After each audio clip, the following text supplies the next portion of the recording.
এখন আমরা দেখব 5 ক্রমের ম্যাজিক বর্গকে কিভাবে একটি টেকনিকের মাধ্যমে খুব সহজেই তৈরি করে ফেলা যায়। তো এই জন্য আমাদের দুটি নিয়ম মেনটেন করতে হবে।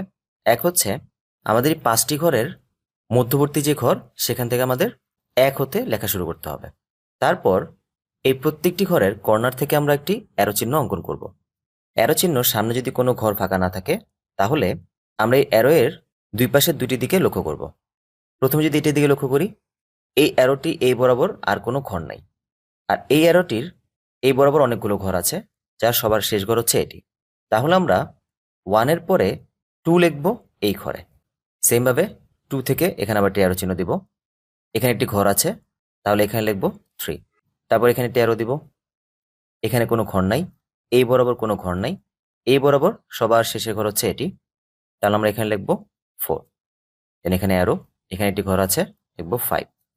যদি এখানে আমরা অ্যারো দিই, এখানে একটি ঘর আছে কিন্তু এখানে যাওয়া যাবে না। তো এই কন্ডিশনের ক্ষেত্রে আমরা অ্যারো এর এই দুইটি প্রান্তের দিকে লক্ষ্য করব না। যেহেতু আমরা এই ঘরে যেতে পারলাম না, আমাদের পরের সংখ্যাটি হবে এই ঘরের নিচে, অর্থাৎ 6 লিখতে হবে এখানে। তারপরে আবার এখানে অ্যারো চিহ্ন দিই, 7, 8। এখানে কোনো ঘর নাই, এই বরাবর ঘর নাই, এই বরাবর হচ্ছে 9। এই বরাবর কোনো ঘর নাই, এখানেও ঘর নাই, এই বরাবর হচ্ছে 10। অ্যারো চিহ্ন। এই ঘরে আমরা যেতে পারবো না, যদিও ঘর আছে কিন্তু খালি নেই। তো এই কন্ডিশনের ক্ষেত্রে আমরা যেখান থেকে শুরু করেছিলাম সেই ঘরের নিচে চলে আসব। 10 এর পর এখন হবে 11, এখানে 12, 13, 14, 15।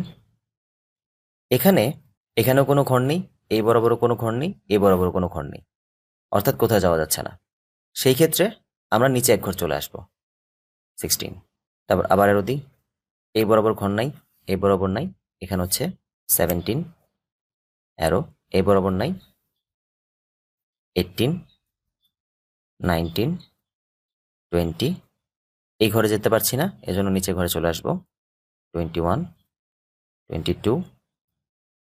এখানে কোনো ঘর নেই, এই বরাবর নেই, এখানে আছে 23, 24। এই বরাবর কোনো ঘর নেই, এই বরাবর হচ্ছে 25। তো আমাদের এই ম্যাজিক বর্গ কমপ্লিট হয়ে গেল। এখন এই ম্যাজিক বর্গ কি কারেক্ট হয়েছে কিনা সেটি চেক করার জন্য আমরা লক্ষ্য করব যে যেই ঘরে 1 আছে সেই কলামের শেষ ঘরে 25 এসেছে কিনা।